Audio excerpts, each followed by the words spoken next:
Hey you guys, it is Carol, or they call me Miss Kelly. I am just here really quick because I was able to get in a lot of reading over the last couple days, which is extremely rare. And I am reading Black Enough.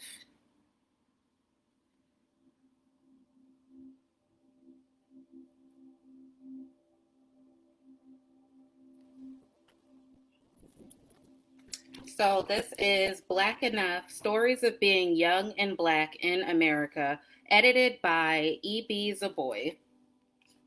This is an anthology of 17 stories by different authors, all of African American or Black descent across the African diaspora.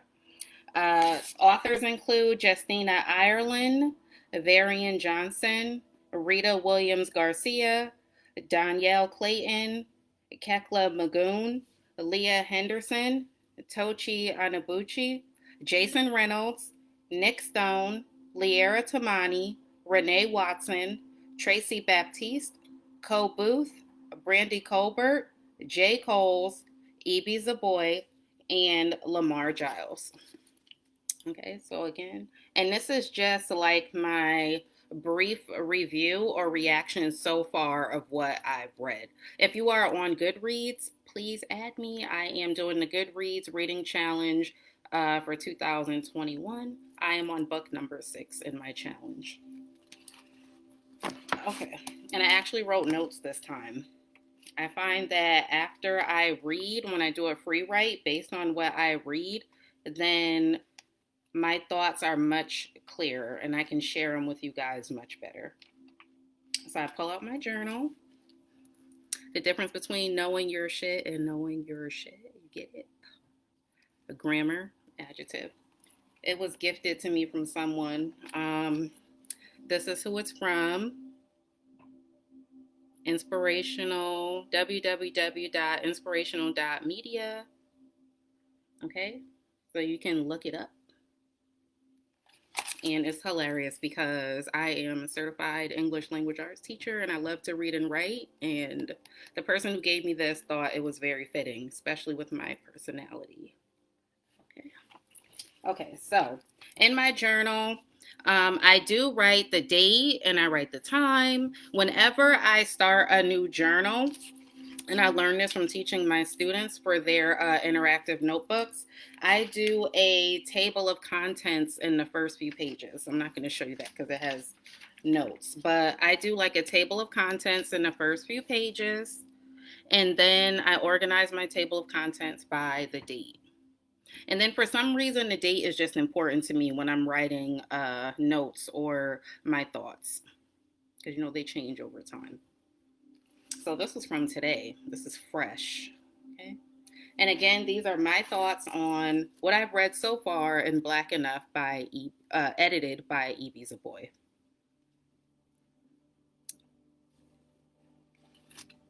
Okay, so 2:57 p.m., June 16, 2021. Currently about a third of the way through Black Enough: Stories of Being Young and Black in America, an anthology of short stories written by 17 Black authors of different backgrounds, cultures, and thus experiences, edited by E.B. Zaboy. I bought this book from Barnes & Noble because the title caught my attention. Of course, like we teach our students, and we learn to look at the cover, the title, the illustrations, flip the pages, use the 5-finger rule. So what caught me was the title, Black Enough.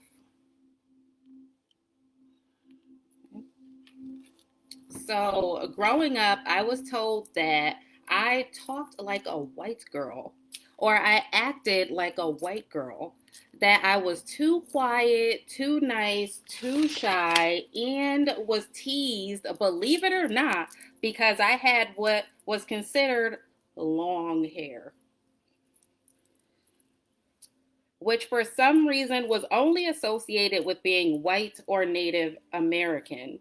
My hair, in braids or ponytails most of the time, was always past shoulder to mid back length. So it could have been the protective styles, like my 2-strand twists I wear all the time, or my braids, or genetics. But I was teased for something I didn't have control over because I was different. So, hell, even people in my own family made fun of the way that I talked. And now that I'm older and can express myself clearly, people try to hit you with the "you're too sensitive." And I'm like, well, you're an asshole because I told you that I don't like something and you call me sensitive. So you're an asshole. Placing blame on me when you're the one speaking negatively to me about me when it has absolutely nothing to do with you. But I digress. I had no idea that I would relate to, or at least learn from, the experiences of Black people from different cultures, from different parts of the world while reading this book.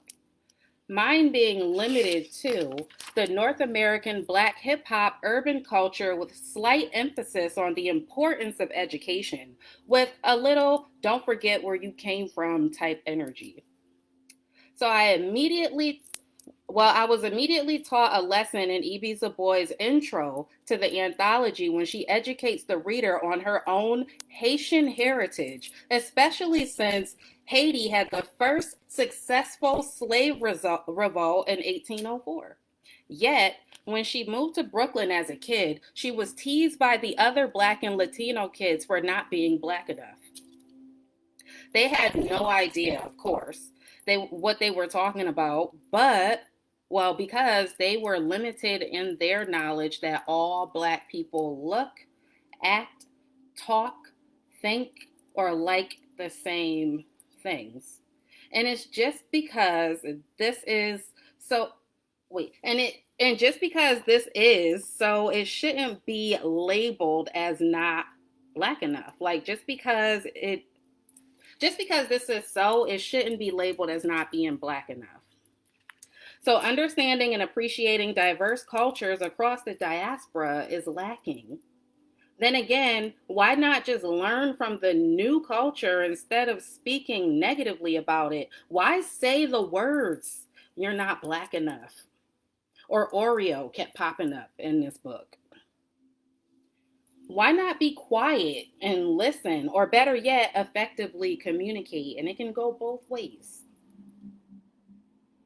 So, the first story, Half a Moon by Renee Watson, I connected with because Raven, the Black female teen protagonist, ends up at the same summer camp with her little sister, Brooke.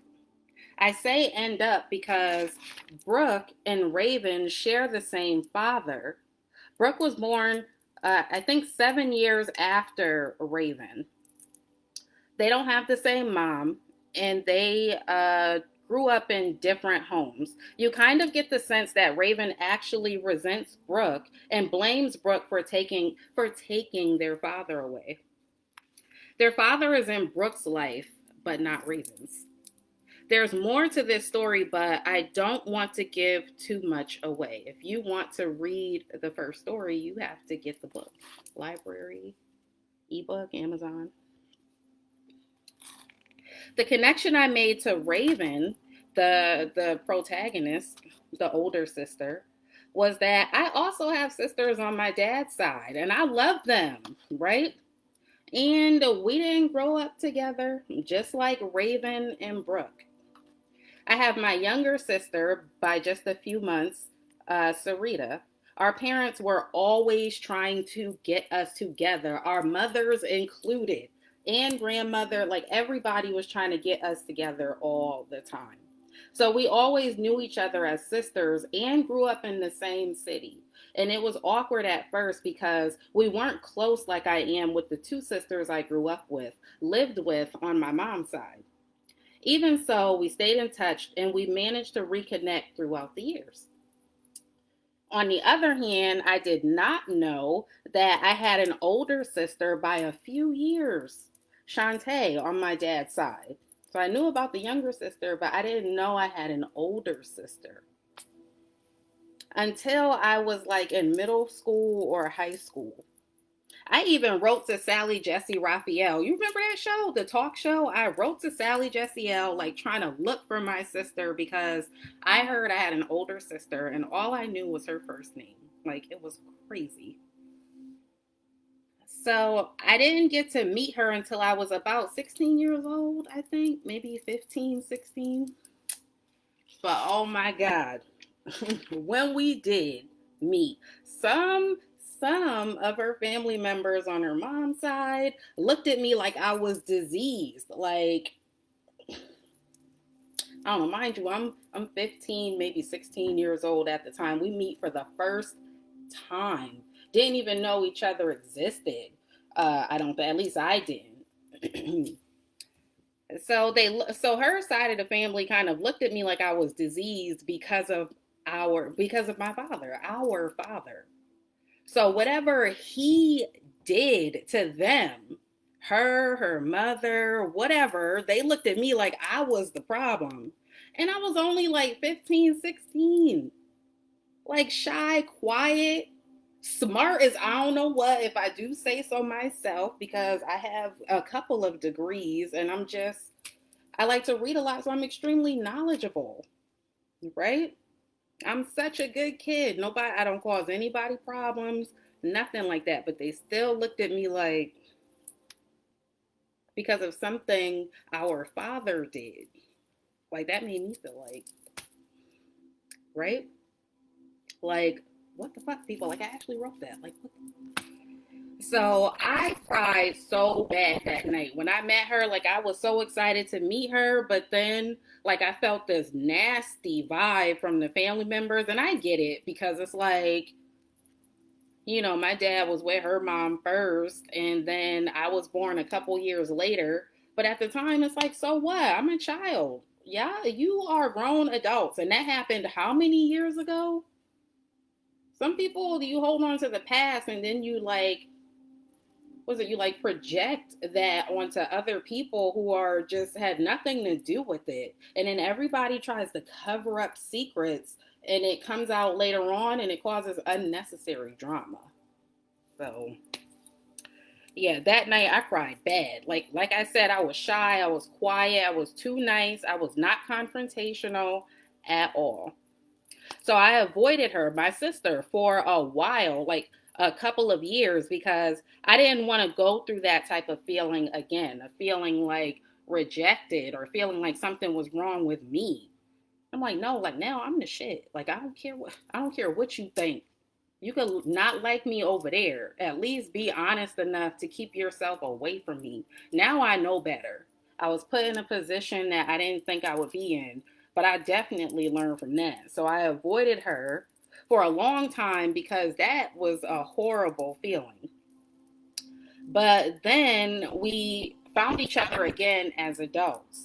So all these years went by on Facebook, right? No animosity whatsoever.